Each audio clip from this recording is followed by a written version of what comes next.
to Behind Bars, which is my sister series to Music Bar None. In Behind Bars, I get to hang out with a friend and a colleague and talk a little bit more in depth about some of the topics that arise during Music Bar None.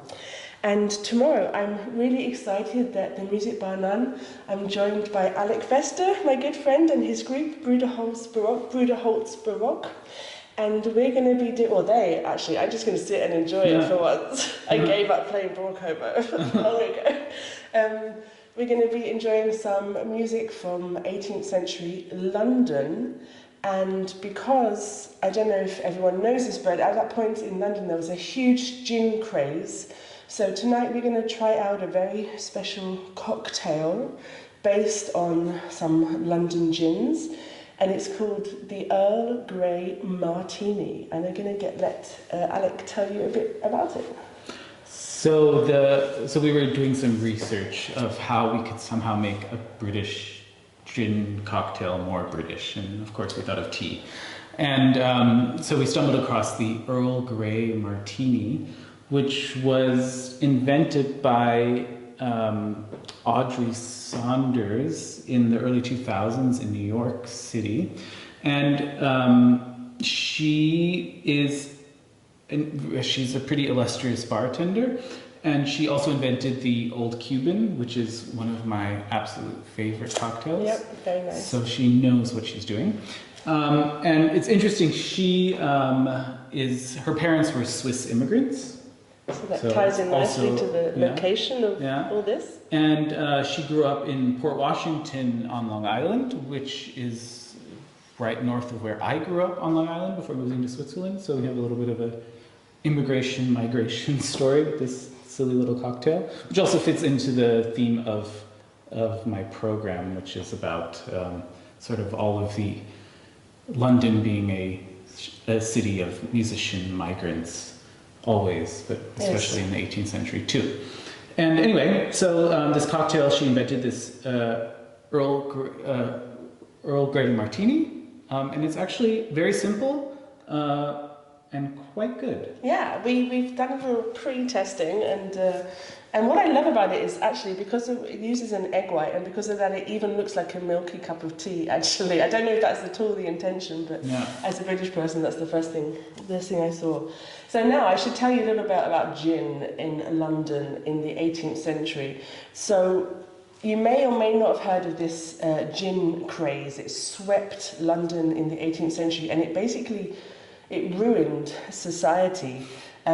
Basically, I was just doing some research, and apparently like half of the harvest, instead of going to bread to feed the population, it was going to make spirits. And enough was produced that every day, every inhabitant of London could drink 4 double shots of gin, which is pretty heavy going. And at one point there were 17,000 gin shops in the town. And when the government tried to kind of shut down, or at least begin to control what was going on, there were gin terrorists who planted a bomb in Westminster to show their disapproval. So they took their gin very, very seriously. And in fact, I'm not entirely sure the whole ramifications behind it, but apparently distilleries were banned in London until 2008, when it was repealed. And I'm just wondering if that sort of tied in with, obviously like nowadays there's also a huge gin craze, but it's more like artisan gin with all our different botanicals. It's not kind of like, sell your baby and go into prostitution to buy gin as well. Not quite. I have to tell you about my dark side. But it's a kind of a slightly different gin craze, but we have, over the last decade or so, had a huge boom in gin making, and I'm just wondering whether this 2008 repeal tied in with the start of this boom. So I will maybe do some more research and find out. What's important about this cocktail is that you should take you can pretty much use probably a more neutral gin is probably better, because the tea has a lot of flavor, and you want to get the flavor of the tea. So what makes this very special is indeed it's not just gin and tea. You take your gin and you infuse the Earl Grey tea in the gin for, how long was it? It was an hour, a couple of hours. At least 2 hours. It's actually quite fast. And then you have to double strain it, like through a strainer, and then also like a coffee filter, so that you get all the sediment out. And then you end up with this very dark, it really takes all the tannins and all the dark colour of the tea. And interestingly enough, I've just tried it with an Old Tom gin, which was the original type of gin before London Dry came in. It's a little sweet. Which is a little sweeter, but actually I find that because tea is actually quite bitter, it really negates all the sweetness of the Old Tom. So it was maybe not necessary to be this. I was trying to be historically accurate and have Old Tom gin because that's what they drank in the 18th century, but that was probably a step too far. Yeah. And the other thing I wanted to experiment with was, in the original recipe it calls for lemons, but currently, just super luckily, there's a huge amount of bergamot at the moment being sold in the supermarkets in Basel. So I thought I'd have to track it down from some weird dark web just to get my hold of some, because I really wanted to try what it was like with bergamot. Bergamot and the plural? Bergamot. Okay, thank you. But even in Co-op you can get these. So I bought some from Globus and then I went into Co-op afterwards and realised there was tons of them. So we're actually going to make the cocktail twice, once with lemon and once with bergamot. And we're going to compare and contrast and see whether it's worth all the extra effort. Yeah. So I think it's time to make a cocktail. Let's make a cocktail. Let's make a cocktail.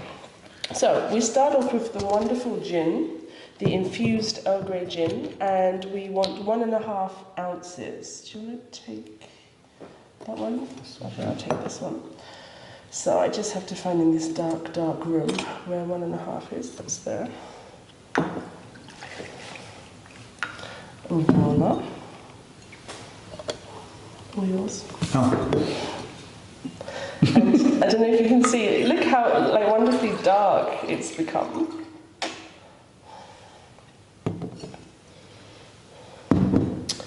And then we have how much lemon? 3/4 ounce of our lemon or bergamot. This is lemon. This is bergamot. You can see the difference. Actually, I have to show you. They are quite different. I was surprised. Obviously, lemon and bergamot. And they taste really unique. Yeah, really flagrant. I don't really know how to describe it. It's a citrus, but it's quite different than lemon. I feel this is totally turning into a cocktail. A cocktail channel. And then we have 1 ounce of sugar syrup.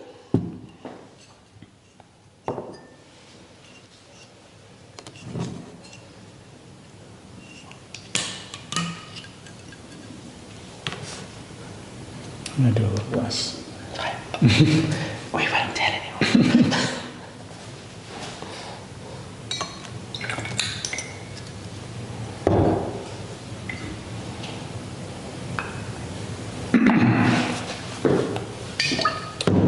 And then the thing that's going to make it really frothy and exciting, we add 1 egg yolk. No, egg white. Egg white, thank you. Not egg yolk. Yeah, don't do that. And you have to add the egg white before the ice. So you have to do what is called a dry shake.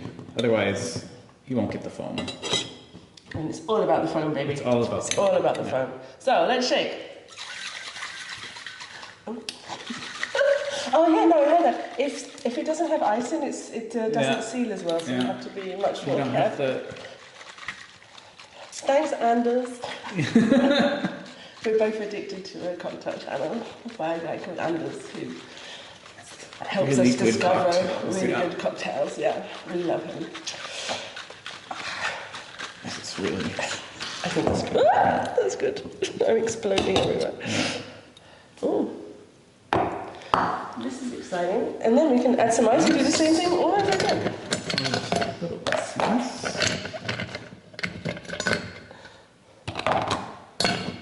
Thank you.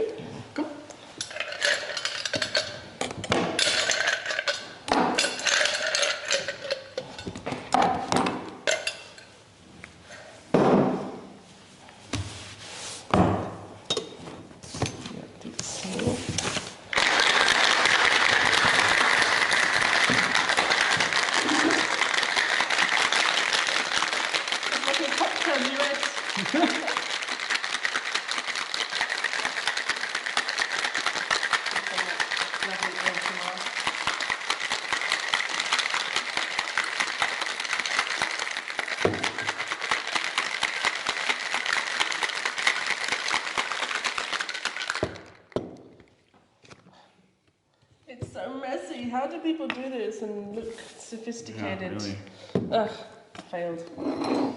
Okay. Look at this colour, so nice. It does look like there's an egg yolk in it. Actually. Yeah, it's remarkably orange. It's remarkably orange. But it's a From nice the colour tea, for from this the tea, this time of year. Yeah. And then, of course, I'm going to do a little... If you do a little bit of... zest. If you express the zest, the lemon or the bergamot, it takes away... Sometimes the egg white can have a little bit of a... doesn't have a taste, but it has a bit of a smell. And if you express the oils over the... Oops, over the drink, you'll kind of take away that.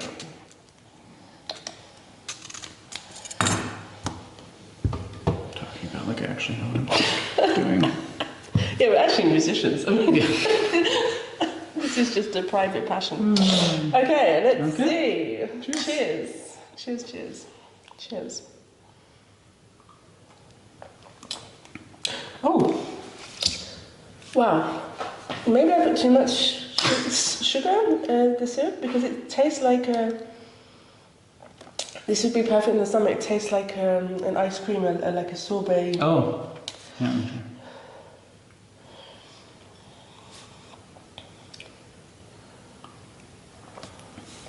Mm-hmm. Oh yeah, it's really different. It's really, yeah. It's really, really different.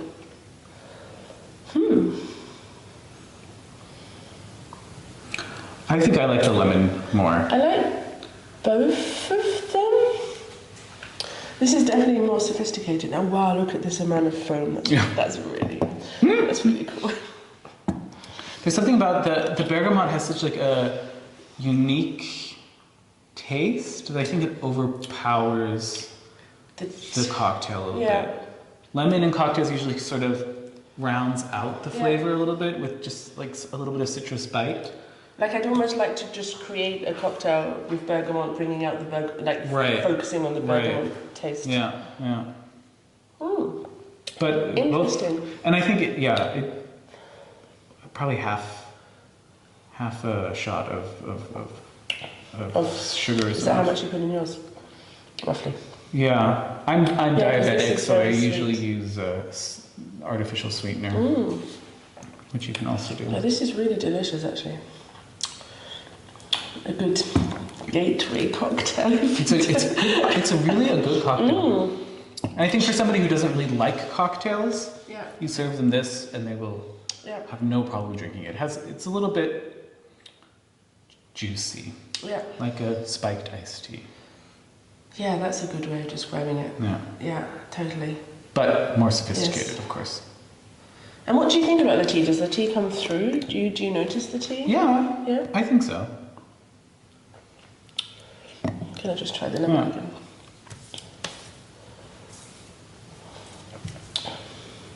Yeah, it's a spiked iced tea. Yeah. Yeah. Very nice. It's a very harmonious drink, I think. Which I think, yes. Talk about music. Exactly. So let's go on to the main reason we're here, which is, No, this is the main reason we're here. Come on. The excuse to be, the excuse to stand here and make cocktails was actually to have a chat about music. And one of the reasons I asked Alek to join me is that I think we're both kindred spirits, not just with cocktails, but we're both looking for ways to bring music to an audience in a different way, in a very kind of palatable way, in a very friendly way, but without ever dumbing anything down, of course. And maybe a bit later I'll talk about some of the things I've done in the past to try and do that. But Alek, why don't you just tell us a little bit about your concert series, which is sort of the reason I invited you along today. Well, you know, I kind of hate going to concerts. I think the older I get and the more I've gone to concerts and played concerts, the less I will enjoy going. Because, well, it's not necessarily because of the performance or the repertoire or anything like that. It's just... It's never the music? No, it's never the actual music. It's never the people who are playing. No? It's just the situation. It's so sort of sterile, so formal. And there's a time and a place for that. I think if you go see a symphony orchestra or you go to a beautiful concert hall, then that's part of the experience. It's part of the ritual that you dress up and you feel good and you're in this splendor and you hear great art. But for sort of the concerts that I would do on my own for like chamber music, it's not the right sort of context. So, so I had the opportunity to have a space where I could do my own concerts without having to pay for anything, which is pretty amazing. Also with a harpsichord, which is also amazing. Yes. Yeah, and so I thought a lot about, well, what do I want to do? The ensemble was built around me. I play Baroque oboe, and my colleague Julia Bauer, she's also a Baroque oboist. We studied together, and our friend Julia Marion, who's a bassoonist. So the ensemble and the repertoire more or less was kind of fixed, but I just didn't want to do a sort of front forward sort of concert, right? And a concert was just like this piece and then this piece and then a break and then this piece and this piece. I don't know, it's just boring. I wanted to try to, in German there's a word called niederschwellig. Oh, sort of like, I don't know that. it's sort of like having something done where it's sort of a low barrier to entry.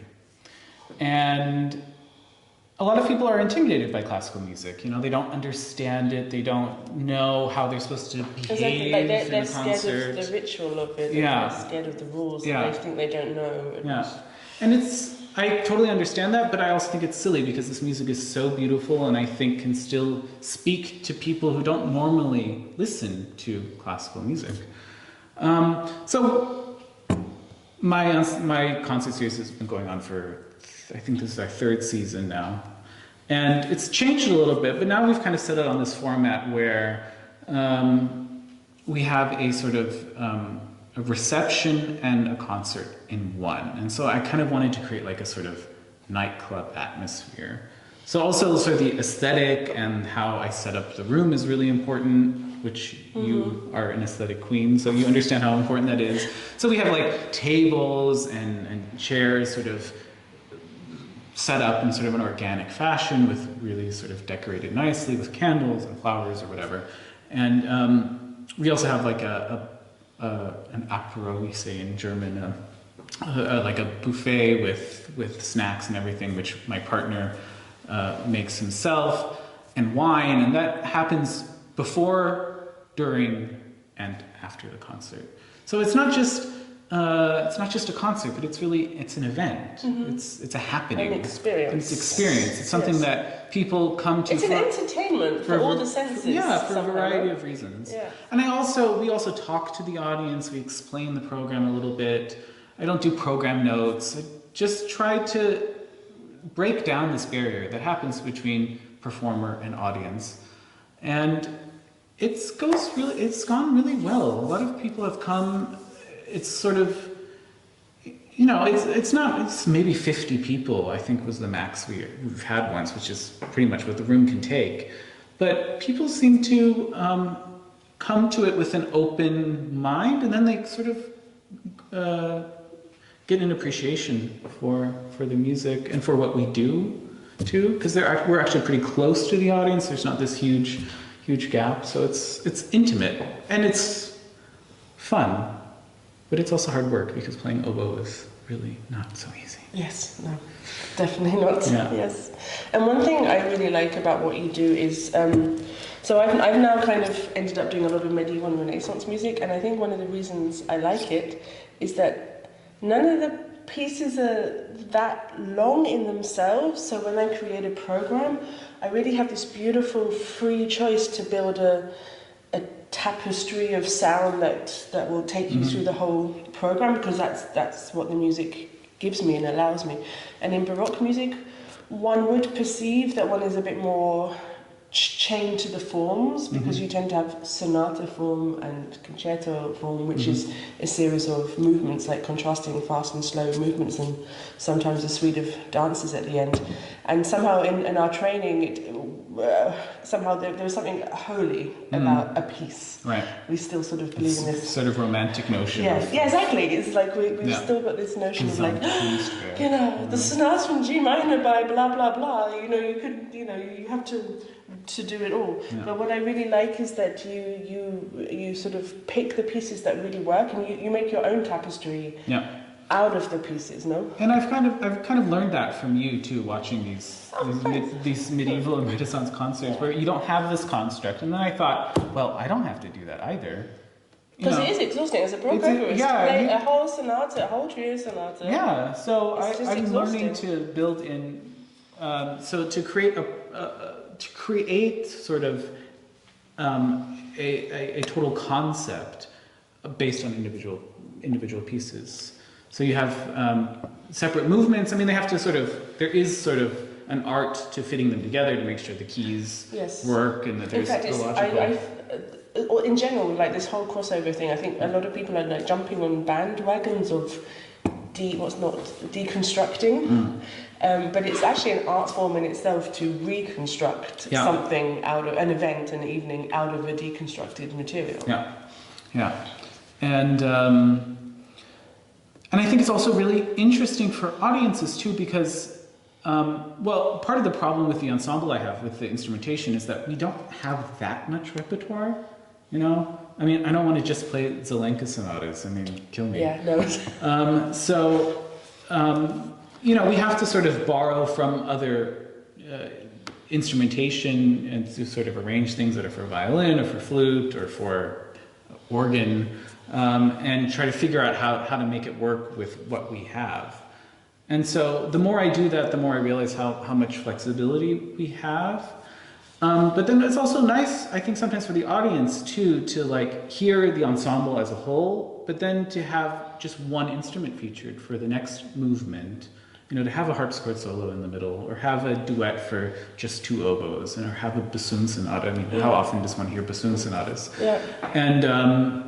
And then also to then hear, the whole ensemble again. And I think that fits into the sort of breaking things down and making things very palatable, because obviously we're trained musicians, so like we're really used to picking out all the different lines of the music and the different instruments. But also, if you're not a specialist, you come in and you hear this piece and 4 people are playing, and you don't anyway understand the form because that's not your training. So it can also be a bit sort of overwhelming in the way you sort of present it, but then show the colour of each instrument. So hopefully when they then hear a piece later on, they can pick it up. And anyway, I think this is probably closer to what they did in the 18th century. Well, that's kind of like, that's slowly what I'm realising. Like, why do we kill ourselves trying to do these classical concerts when, as an early music musician, none of this was in the context of a concert. Really not. Or if it was a very, very kind of populistic concert in smaller spaces with people climbing up ladders to lofts in London, because London did have a public concert series, but I mean it's like there's descriptions of these sort of gentrified ladies having to scramble up ladders to attics or down into cellars, and it's nothing like going to the Stadt Casino and having marble and red velvet and gold. And even in sort of the opera performances, which were, high class, certainly. It was also an event. It would go on. I mean, these operas are horribly hours long. And hours and and then you hours. think in the middle and before, and they would also have like orchestra concerts. They would Handel performed concerto grossi and organ concertos in the middle of these. And so it was a whole day event. But it's not like these people were sitting there silently listening very earnestly. They were gossiping and drinking and eating, and I mean it was people were selling food. Totally different. I mean, I don't think we would necessarily want to go back to being, so background music and so maybe not paid attention to. Like we definitely say we don't want to be affected by this 19th century ego, but actually we do have a 19th century ego. There is sort of the importance of paying respect to what you hear and the people performing. I think that's kind of what it comes down to. But this sort of really rigidness is is really silly. I don't know. I think in the right context, it can really work, and people can feel sort of just more relaxed. I mean, who wants to do something in their free time and then feel stressed about it? Yeah. No thanks. Yes, absolutely. Actually, this is really growing on me, or rather disappearing down. It's a good cocktail. I don't like the preparation of the infusion scaring you away. Oh, it was so easy. It's surprisingly easy. And it's done really quickly. I mean, yeah, really, just a minimum of 2 hours. Don't do it too much longer, because then the longer tea steeps, the more bitter it gets. So 2 hours is pretty much the right amount of time. Yes, yeah. absolutely. I think it works in a drier gin too. I don't think you have to spend a lot of money on gin. I would definitely say it's not worth to have an Old Tom. I think just a really normal gin, and nothing special. Nothing special. Because it's a sort of a carrier for all the other. Yeah, I wouldn't choose. Yeah. Like it's nice that a gin obviously is very fragrant, so it's sort of. It leans in that direction of welcoming all the other citrus and the tea flavours into it. But and I wouldn't necessarily choose though a gin that has too much personality, because then I think you'll lose the tea. Yes. I think probably the personality would get swamped by the tea, and then on the other hand, the tea would also get it'd be very confusing. It'd be a very confused drink. Yeah. Well, I have to say thank you so much for coming on. I think I'm going to turn the camera off in a second and make another of these cocktails, because they are so delicious. Yeah. And obviously I'll put lots of links everywhere so you can actually hear the concert that we're doing in Music by None tomorrow, with all music from London in 1723. You can see a little bit like in the sound version of what we've just been preaching. So and another chance to make this cocktail. Yeah. And I think all I can just say is cheers. Thanks for joining me. Thank you, Anne. See you tomorrow. See you tomorrow. Bye. Bye.